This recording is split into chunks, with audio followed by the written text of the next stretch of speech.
Hello and welcome to Upside Down. We are slowly starting our stream. It's gonna be a short one today. I just want to show you a little bit more about the Unreal scene that I created for the Quake 3 Arena remake, and show you some of the things that I did there.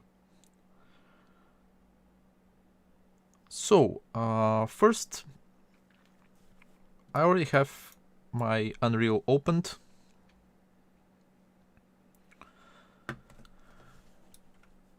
And this is pretty much how the scene itself looks like from the side. I will show all the elements that you can see. Of course, if you are not able to join the stream today, it will be available later on into the channel tab, so you can watch it later on there.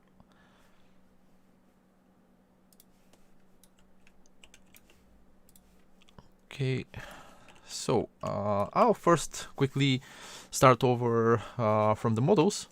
So one thing that you might noticed when I started the modeling series is that actually most of the models I just created the scene inside 3ds Max, and after that exported them from the location that they were based in Max. So what this allowed me to do is not to play after that for adjusting everything around the scene. Welcome everyone. I see some people joining, and it's actually a pretty old way of doing things. So for example, if you are not planning to use some unique pieces or some to build up the whole module, like build everything as a modular pieces, it's I would say a very fast and easy way to optimize and have everything grouped and set it up. So once you have everything imported, you just set the materials and lights, of course, and you're pretty much good to go. So it's something that long time ago, actually, in my first place that I worked as a game developer, we were working this way. So we were doing some just all the levels and everything, all the bakes, even the lights were baked inside Max. And later on, we were just exporting everything to the editor, where you would just place trigger boxes and all the other scripted events and everything else that is happening, but all the visuals were already set and they were just imported into the editor that we were using back then. So I decided to go, since Quake is old school game, I decided to kind of go back into how things were done some time ago and do exactly the same. So let me quickly, I'll play in the viewport that we have at the moment. So you can see that the game, it's fully playable. So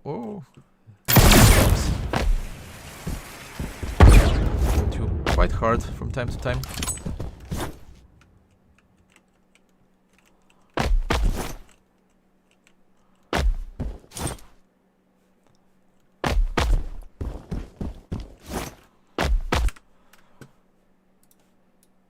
So let's continue on the talking about the visual things. So I wanted to a little bit change the design and make it just a tiny bit more interesting than what it was from the original one, because let me just pull my reference here.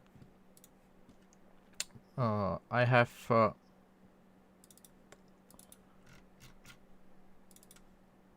okay, reference. So this is the reference that I was mostly using while building the arena. So you can see that here you don't have that much of a variety. You have like one metal pieces, so like you have some metal pieces, and then you have those other ones that are I'm not even sure what kind of material exactly is this one. And then you have those walls Yeah, that's pretty much everything. And then of course you have those nice graphics that are the old school type of graphics. So I kind of wanted to keep the same shapes and sizes and everything and feel of the arena, but also change a little bit some materials and just make it a little bit maybe more interesting. So what I wanted to do as a combination is actually to combine metal pieces and also some concrete. And I really liked these hexagon tiles. I saw a reference for it was from some modern interior that I really liked how this looks like. It was with some with metal combined, so I decided to go for something similar. And also I really like the idea that I can break them apart a little bit, so it can create a little bit more interesting lines, not everything to be just completely straight, as most of the things actually are very straight. So this is like one of the decisions, and also another thing that I wanted to do and why I had made these vents and some broken parts. I just wanted to add a little bit damage to the whole arena. And when it comes to colors, you can see that the old one, it's pretty flat, of course. It doesn't have all the lights and all these things. But I looked into some of the newer Quakes, and especially Quake Champions, and there I saw that they actually use a little bit of this greenish bluish filter. So I went kind of the same way. Wanted to have the nice contrast from the warm lights and also everything else to be with more cold lights. Hello everyone, welcome the people that are just joining the stream. Later, what I actually left for very final touches, and it's something that I actually didn't show in the tutorial series, was adding some details of different parts being broken. So all these details I added at the very end because I actually used a decal system.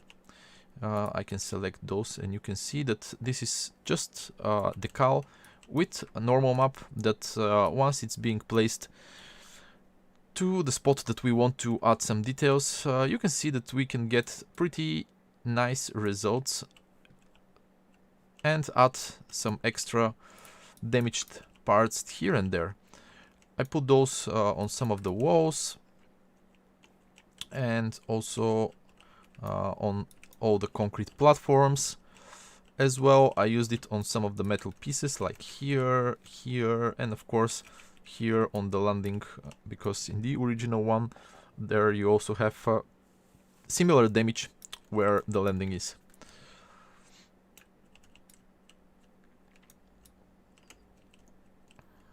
Oh, and this one here as well. Yeah, this is also, all of them are just normal decals that add a little bit of extra detail here and there so that they I can break up a little bit some of the patterns of the tile textures. And speaking of tile textures, I want to talk a little bit about the amount of textures and everything that I have here. I wanted to keep everything quite simple, using mostly tiled textures, one trim sheet, and also I wanted to use just very few unique baked models, like the ones, for example, for the teleport. I knew that I have to make them baked. After that, those are created from pieces and they use the same texture as the teleports. And I think, yeah, the teleports are actually the only ones, and the weapons are the only things that actually have their own texture and their own material setups. The rest uses it's, I think, 4 tileable textures, and we also have one trim sheet that is for all these unique metal pieces here, over here, and of course all the details on those parts. This one as well is inside that trim sheet.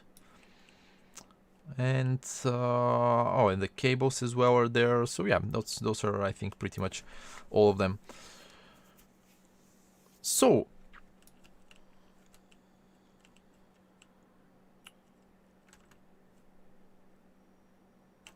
tell me in the comments, like, what do you think about it, and do you think that, do you like the new design, and do you think that the new liberties, artistic liberties that I took here and there are worth it? And if you think that I did a little bit too much, and you prefer how the old one looked like as well, I will take it as a compliment, as a critic. So another thing about the arena itself, it's about all the platforms. This was actually something that took me quite a while to adjust, because Quake has, like, especially this arena has those jumping platforms that you can go from one place to another. And to kind of recreate the same feel and flow took quite a lot of tweaks. So this one, you are able, of course, to go here. Then from the one over here, you are able to go both ways here and to the other side. And then you have the ones that are on the bottom that you are able to go across.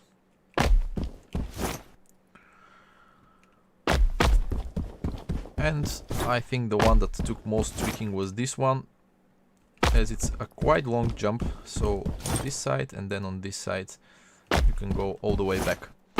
So those took quite a lot of tweaking. I think it took me a few hours to tweak all of them. So, but overall their blueprint and everything is pretty simple. I just they have different versions. I think overall I have like seven different blueprints for them, because all of them needed to have a different boost that they are giving, and some of them needed to have the boost in a different direction, so that you don't just go up, but instead you are going on X or the Y axis as well. And finally I did it so that not only the character but also the bot players can as well use them, and for them to get the same type of boost like our character. I found out actually that on some of the places, because some of the ramps and platforms, they it's kind of important when you're going towards them, like what direction you're facing, and not really what direction you're facing, but more of a what direction you're moving, because it kind of takes that one into consideration as well. And for example, if you were moving slower, or and it will not boost that much your jump speed initially, or if you were moving faster, it will add a little bit more velocity. So in this case here, for example, you can see that if I jump on top of it, right on top of it, it will just give me, it will just launch me kind of all the way up without any movement on the other axis. But now if I'm moving a little bit forward, it will add up this movement as well. So this took a little bit of an adjustment, especially for the bots. I found out that I kind of needed to put different values there, because they actually many times the input that they were doing was they come to a platform and then they jump over it like this, and they don't have enough initial velocity to move forward. So for some of the platforms I made a few tweaks for the bots to be, I would say, like kind of helping them to really be able to use them, because yeah, there were many times that I saw them just like jumping here a few times up and down, and not really going on the platform at the top. So that as well was something that took some time for tweaking.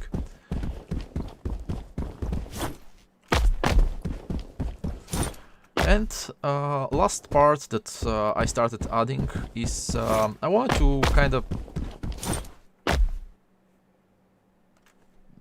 give representation, like why this platform is like floating in nothingness. Okay, it's in space, but also just wanted to make it not that still, because for example, when you have environments that are with some trees or some other things around, they all have movement, and it gives the player the feel that the world around it's like more alive. While this thing being like completely built out of concrete and just staying in space was not really giving that impression. So one thing that I was thinking is, okay, how can I like both combine this justification of what exactly is happening on those platforms and why they are floating like this, and also to give them a little bit of detail in terms of all these platforms and like some movement in the world. So I decided to add those like kind of rocket engines here, and this helped me as well to a little bit build up some atmosphere around the whole arena, because I added those particle effects and some volumetric fog around, so that it looks like that those engines are actually creating all this fog and creating this nice atmosphere around us. It made the whole level feel a lot more alive, especially if you look upwards and you see a little bit these light beams here and there, and otherwise it was going to be just a plain dark sky. And this way you have those small places where there is a little bit of a fog, and it just gives more atmosphere and makes it like a lot more believable.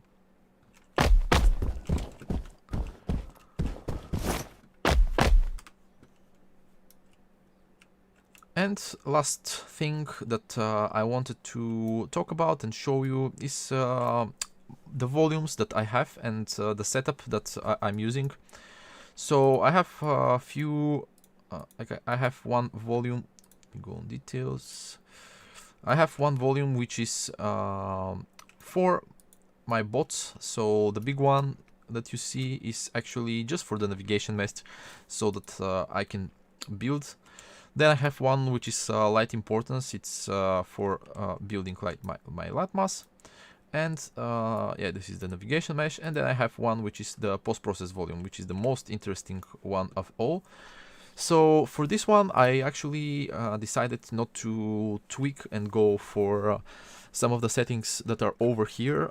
I just removed the auto exposure from the scene, because I wanted it to feel, and you will be able to see clearly everywhere that you go in the scene, and not to have this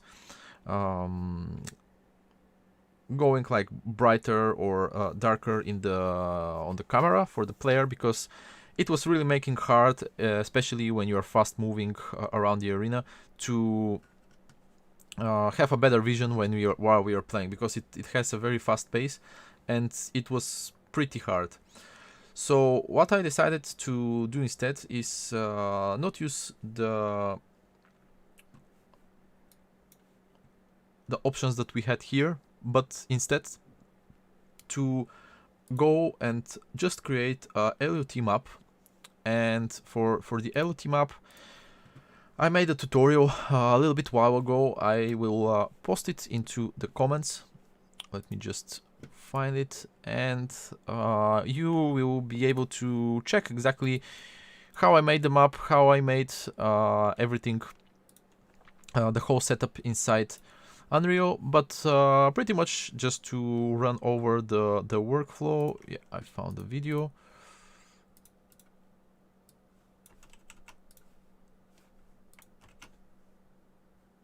I will post it into the LUT map tutorial.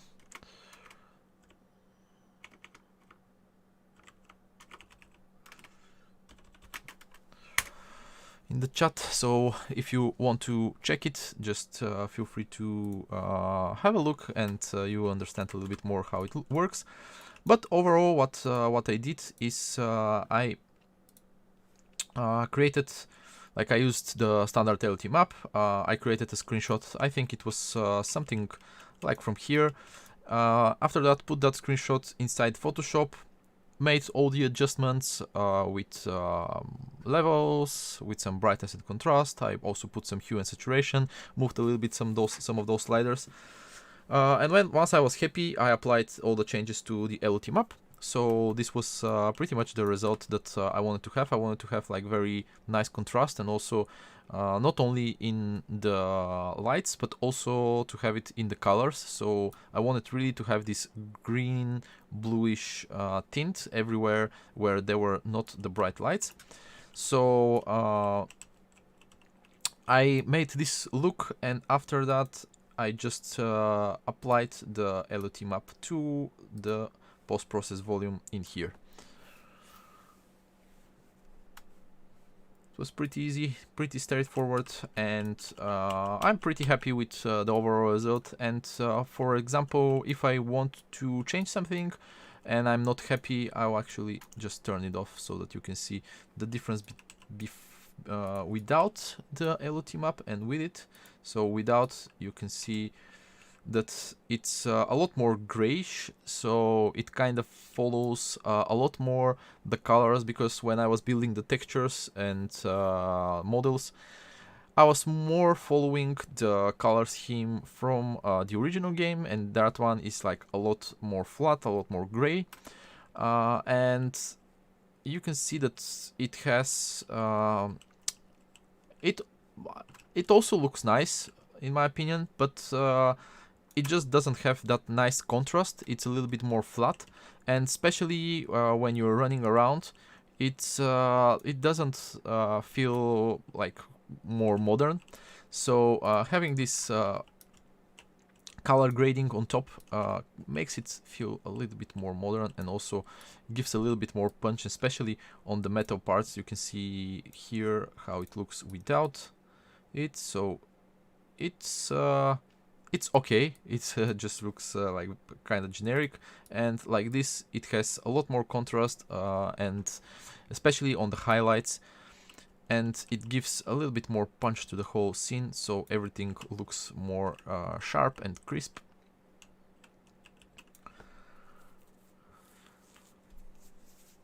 So as I mentioned, today is gonna be kind of fast stream, not gonna make it very long. I just wanted to go over a few of the things around the arena, and mention the stuff that I actually didn't put at the end for some of the tutorials, because it took me a while to finish everything, and as always I try to put everything into a deadline, and have it delivered for the date that I promised to you guys. So sometimes I just to be more fast don't record some pieces and bits that I know that I will be tweaking a lot of settings, like for example this for the LOT map or some other thing, and later on I just make a tutorial or a stream like this and give you all the updates and all the informations about it. So last thing that I want to talk about, it's something that actually it will be available, and it's the video with a little bit more explanation. It's coming. It will be live a little bit later today.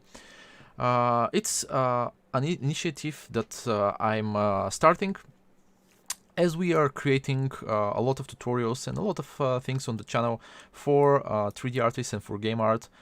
I also am starting an initiative where I want to focus creating games, but also helping other causes and other initiatives around the world, which are charity ones. So I will just open quickly the page for the campaign and for the webpage that I'm starting.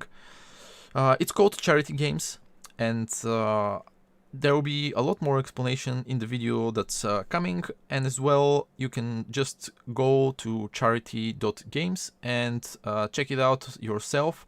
There is a section of how exactly it works, what exactly is the philosophy of the whole game development. But what I'll just go quickly through some of the ideas. what essentially I'm doing, it's all the games and everything that is being sold out. 70% of all the revenue and donations from the games are gonna go for a charity each quarter. This means that we are gonna be picking a new charity, and we are gonna be voting for what charity is gonna be picked next on our Twitter. And as first game that I'm starting developing, this can be found on the game section. It's gonna be a Battle Rat, which is very heavily inspired by the remake of Quake. So I want to create an arena game which is a first-person shooter arena with some cool perks and some cool things that you can do. So the whole development of the game is gonna be covered on the channel, and it's going to be all the tutorials are gonna be available for you guys to check it out, to see I would say almost everything, how it goes, and learn a little bit more about the game development. There will be live sessions, of course. I'll try to make them at least once per month for all the Q&As and all the feedback that you can give on the project. So all the series, I already started working on the project, so I'm laying down the foundations at the moment, working on some of the game mechanics and also on some of the game designs. And the first video is gonna be available tomorrow, where we are actually starting to build up the game design and the level design for the first arena. Go check it out. There will be a video that will explain a lot more about the initiative, and I hope that you will like it and enjoy it, and also enjoy all the content that is coming to the channel. So let's quickly go back to our Unreal scene, and what I wanted to talk about, I actually will just drag and drop a few bots into the arena so that I can show you how it works with them as well. Let me just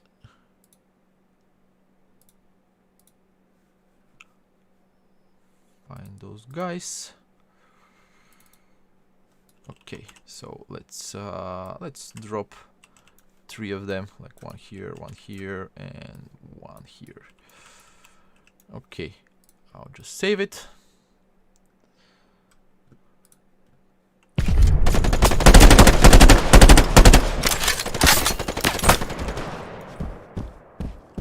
Oh, you can see that somebody jumped and was definitely they are pretty accurate, so they don't allow you to move as much, especially if you are starting to jump on some of the platforms. I think it's also because some of the weapons are way too effective.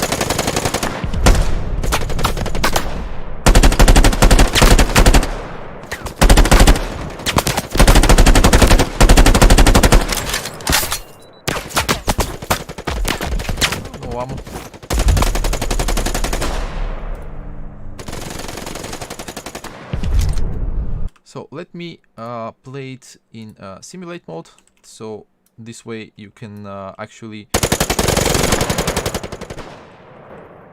how they are walking around and what exactly they are doing. You can see that because the arena is quite open, they don't really run that much, especially if they're able to see someone else and kill them.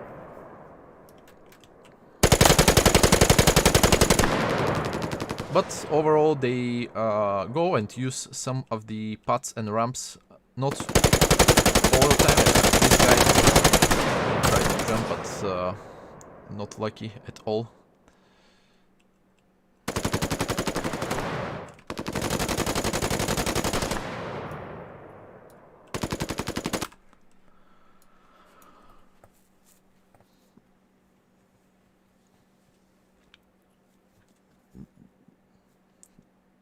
So this is gonna be pretty much all the things and updates that I wanted to give today from my side. I shared with you some of the upcoming things. I hope that you like the initiatives for the charity games.